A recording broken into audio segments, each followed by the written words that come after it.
So in today's video, I am going to be tempting an idea of mine. We are going to be making a quilted sublimation pouch. So it will be my first time. I came up with this idea. So if you want to see how it turns out and kind of learn with me how to do it, just keep watching. If you're new to my channel, my name is Leslie. My channel is all about crafting on a budget. I do Cricut, sublimation, and sewing videos. So if any of those things interest you, please consider subscribing, joining my YouTube family, and let's jump into this video. So for this project, you're gonna need quite a bit of things. So you're gonna need some polyester fabric. This one's from Hobby Lobby. This one's about 90% polyester and 5% spandex.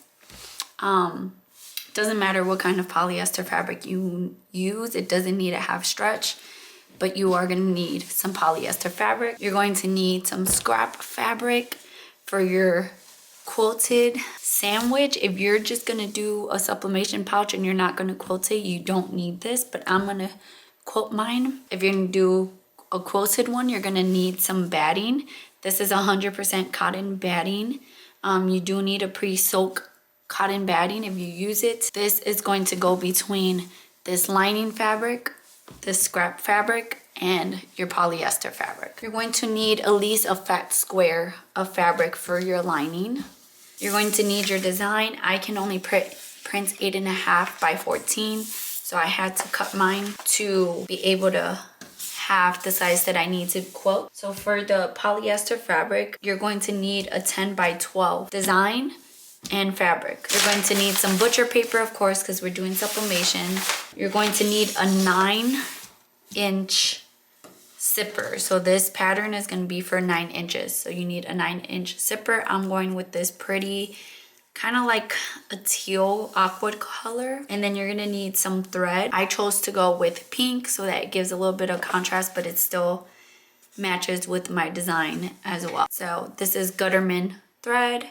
I really like this thread. It doesn't break. It's good quality. You're going to need a rotary cutter. And if you use a rotary cutter, you need to have a mat. You can use fabric scissors. Make sure the scissors you use for fabric, you don't use for anything else. This is not a necessity, but this definitely comes in handy. An acrylic ruler will help you do straight cuts because you're able to just put it down and grab your rotary cutter and cut on the side of it. So it's super helpful to have one of these. And you're gonna need some heat tape for sublimation. You're gonna need your sewing machine and your heat press for this process. Start by cutting my design. I'm gonna use a paper trimmer. Okay, so I'm just gonna grab my paper trimmer and I'm gonna put my paper through it. You wanna make sure the fuzz or white parts on the side of your paper, just trim it down. I'm gonna take some tape.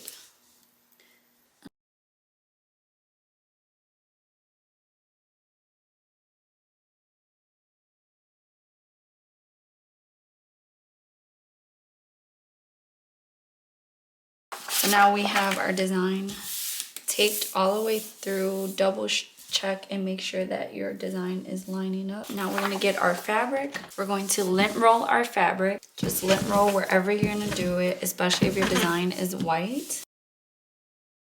You're gonna get your heat tape and you're gonna tape it down. Okay, so now that I have this, I'm just gonna get my rotary cutter and I'm just going to cut around it. Okay, so I'm gonna get some more heat tape and I'm going to just put some more tape so that I make sure that it doesn't shift on me.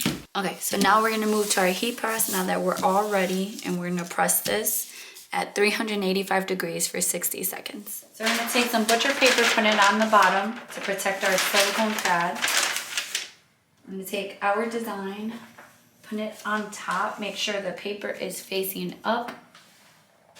We're gonna get another thing of butcher paper and put that on top to protect the top of our heat press from the sublimation ink that's gonna come through. So now we're gonna press. And we're doing 385 degrees for 60 seconds. So now we're gonna take our butcher paper off. You can see there's some ink on it. And we're just gonna rip it off in one big swoop. This is how much ink release there was. And this is our design. You can see that there's no, you can't tell where the paper was at, we just have one big design. Look at those colors. Now that we have our sublimation done and printed, we're going to cut out our design. I'm just gonna use an acrylic ruler to kind of help me cut it out. So I'm just gonna take my ruler and I'm going to put it along the side of it. Doesn't need to be perfect.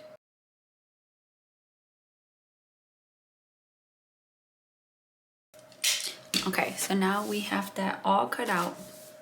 Again, it's not perfect. The fabric, when can shrink and kind of cause some weirdness here, so you can see that it's a little off, but again, this is going to be covered in the seam allowance, so I'm not too worried about it anyways.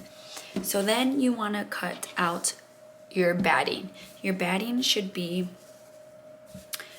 a little bit bigger than your design. So now we're just gonna cut our backing that's gonna go in our quilted sandwich. This is just leftover bed sheet that I had from a quilt that I made. So you want your backing to be a little bit bigger than your quilt. So I'm just gonna take my acrylic ruler and I'm just gonna do about 1.5 inches bigger than my quilt. So what we're gonna do is we're gonna lay down our lining fabric. We're gonna take our batting and we're gonna put that on top. And if you're just gonna do a sublimation pouch and you're not gonna do this part of quilting, you don't have to worry about this. I'm going to take some pins. These are curved safety pins that are good for when you're quilting. And I'm just gonna put a few here just to kind of hold my layers together. I'm just gonna use maybe 2 pins, I think would be good enough, just to hold it while I move it to my sewing machine. So now I'm just gonna put this to the side for right now.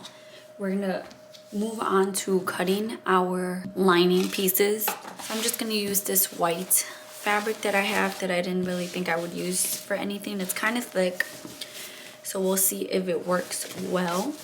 I'm just gonna cut it to be 11 by 16 like my design. So now we have all our pieces cut out. Now we're gonna move to our sewing machine to begin sewing it together. So before we move to our sewing machine, we're gonna kind of plan out our pattern here. I'm just going to do, for the purpose of this video, I'm just gonna do a simple quilting. I'm just gonna do diamonds. So you're gonna need your ruler and you're gonna need to find where your half point is. So my half point is right around here. For the purpose of this, I'm gonna use this water soluble. My half point is somewhere around here. This is not super important. I'm gonna take my ruler and I'm gonna use the line that says 30 on it. And I am going to find my 30-degree angle from that line. And I'm gonna take my marker and I'm gonna draw a line all the way across. You can see where that line is. Now I'm gonna turn my ruler. So my ruler was like this. There's a 30-degree angle going that way. Now I'm gonna use the other one. So I'm gonna line my ruler up like this, making sure that line is lining up with the 30-degree line. And I'm gonna take my pen again and I'm gonna draw a line all the way across. And so now these 2 lines that we have here are going to be our starting points. So we're going to sew a line all across this line and then sew another line all across this line. Then after those 2 are sewn, we're gonna take our quilting guide and we're gonna use that to sew. You can draw this all out if you want. So I'm gonna do, my lines are gonna be 1.5 inch apart. So my next line, to give you an idea, okay, so my next line is gonna be right here.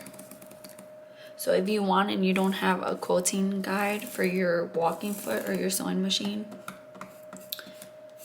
you can draw out all your lines before you sew them. So my next line is going to be right there. So you see that? And then after that, my next line will be 1.5 inches apart.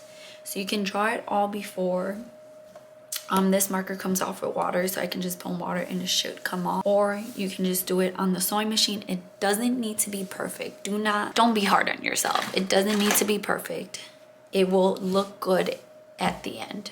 So we're gonna move to our sewing machine now so we can sew this all up. This is what I'm gonna be using, a walking foot, but you can use a regular foot if your machine can go through this many layers. A walking foot is just gonna help with, it has feed dogs on the bottom, kind of like the bottom of your sewing machine has, and it's gonna help both layers go through evenly. I'm just gonna start right outside of it in my batting, and I'm going to just sew following that line. I have these quilting gloves. They come in handy, so I'll have these linked down below if you want to use them. They're not necessary, but they make it much easier for me. I'm going to go to where my other blue line is, and I'm going to sew that as well.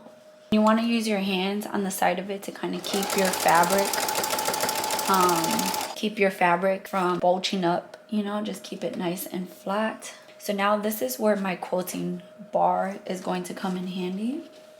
I'm going to take it and I'm going to line it up with that first line that I sewed. So I'm going to make sure that it's lined up. And my main focus will be to look at this. Make sure my bar is lining up with that line and not focus on the needle. So now we have 3 stitches stitched, if you can see them. So now I'm just gonna keep doing that. Okay, so now that I've quilted all of this way, I'm gonna turn my thing this way, and I'm gonna make sure I finish my lines that are going this way. Okay, so now that I'm done with all of those lines, I'm gonna go back to my other blue line, which is this one, and I'm gonna start stitching from here to this corner. And then once I'm done with that, I'm gonna flip it and then use my guide and stitch from here to there. And even with that first row, you can see the diamond right there. You can already see the diamond starting to. Okay, so now that we have this quilted out, we're actually going to cut it. So you're gonna need your acrylic ruler, and we're gonna cut it in half.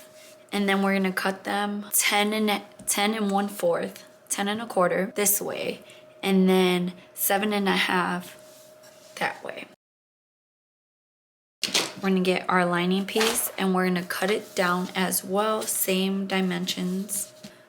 So now you have your lining pieces cut out and your fabric pieces. Mine ended up being smaller than what it should be because of my fabric shrinking. But that's okay. It will just be a smaller pouch. It's not a big deal. So now we're gonna get ready to sew. So what we're gonna do is we're gonna take our lining piece and we're gonna put our lining piece down, pretty side facing up. Then you're going to take your zipper and you're gonna have it pretty side facing up as well. And you're gonna take your quilted piece and you're gonna put the pretty side facing down. And then we're gonna take some clips or pins, whatever you prefer. I'm gonna use some clips and we are going to clip these together. So now we're gonna move to our sewing machine to sew in our part. We're gonna need our zipper foot. So I'm gonna pull my zipper all the way closed, just like that. And we're gonna start after where our zipper head is. I'm gonna make sure that my needle doesn't hit my zipper, and we're going to stitch all the way across. Open it up and we're going to pull that zipper open all the way to the other side. Pull it open to about the middle, right about there. And then I'm going to take this clip off and we're going to just stitch right there. I make sure that my zipper foot is aligned with where my zipper is. Make sure to back stitch. So now that we have our zipper attached, we're going to take our iron and we're gonna press this down, and then you're gonna flip over your lining piece, your outside, and you're just gonna press, use your iron and press close to right there where you have your zipper. So now we have this press. Okay, so now you're gonna put your lining piece facing down with the pretty side facing up. You're gonna take your zipper, you're gonna put it like this, with your zipper facing up, facing towards you. And then you're gonna take your quilted piece and you're gonna put it with the quilted part facing down. And then we're gonna line it up and we're gonna clip it just like we just did.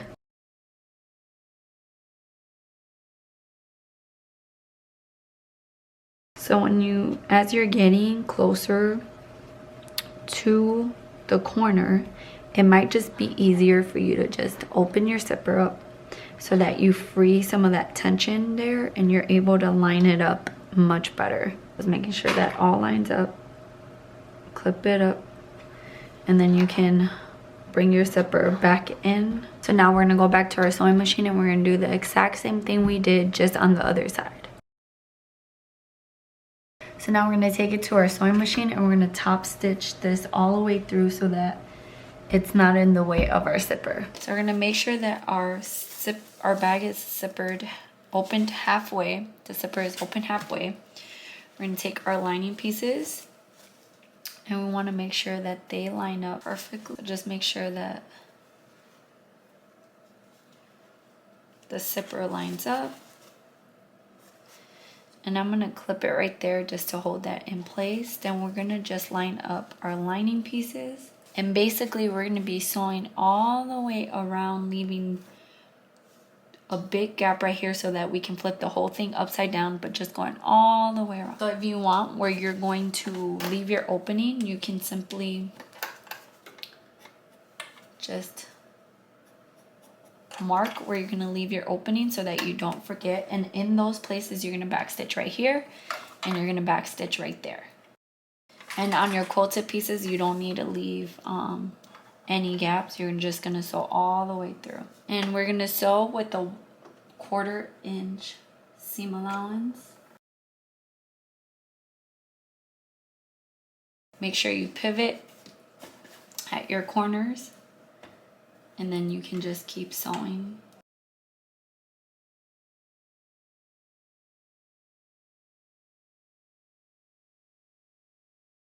So now we're just gonna trim the bulk around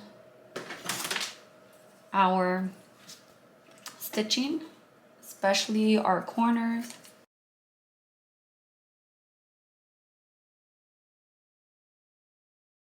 So now we're gonna take our whole pouch and we're gonna simply just start in one corner and just bring it through that hole.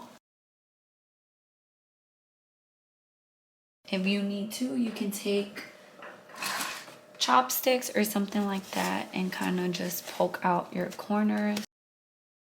And you can leave it like this if you want, or you can make it where it can stand up. To be able to make it stand up, we're gonna take a corner. So you're gonna kind of take your hand through the gap here and you're gonna take a corner. Make sure your seams line up. You're gonna take a ruler and you're going to measure 1.25 inches from the end. And then you're gonna take your marking pen and you are going to draw that line all the way across.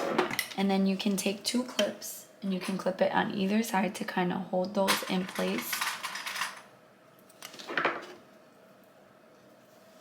And we're gonna do that on all 4 of your corners. So now we're gonna sew right across that. You're gonna sew right across the lines that you made. And then once you've sewn that, you can take your scissors and you can just trim.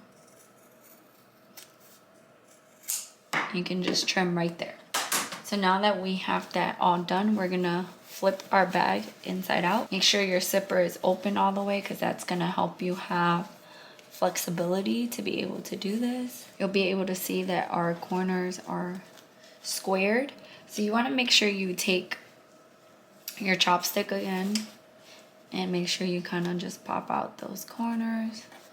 So now we're going to take our lining and we're going to kind of use our fingers to kind of tuck it inside. And you can use some clips if you need to. And now we're just going to top stitch along that to close it up. And then you can just tuck in your lining inside. Just like that. That's how your inside is going to look. And now your pouch is all done and it can stand up because we boxed those corners. So I love how it turned out. I think it is so cute. Definitely make sure that you account for any shrinkage in your fabric. I didn't pre-wash my fabric, so make sure you think about that. This was definitely new for me because I've never worked with zippers before, so it was my first time. And it didn't turn out too bad for being my first time working with zippers. It's big enough to, even though mine turned out smaller than the size that I was hoping, it's still big enough to fit a good amount of things in it. I love how it turned out. The colors are amazing. I love how the quilted looks. And polyester, when it's quilted, it's like, polyester is soft anyways, but it's like really soft. Just know that if you pick a polyester fabric that's stretchy, you're definitely gonna wanna make sure you straighten it out and hold it down as you're moving it in the machine if you're quilting it. But I still love how it turned out. It's really, really cute. So let me know down below if you guys tried this out. Let me know if you decided to do quilted or just do a regular sublimation pouch. And I hope this video was helpful, and I'll see you guys in my next video. Bye guys.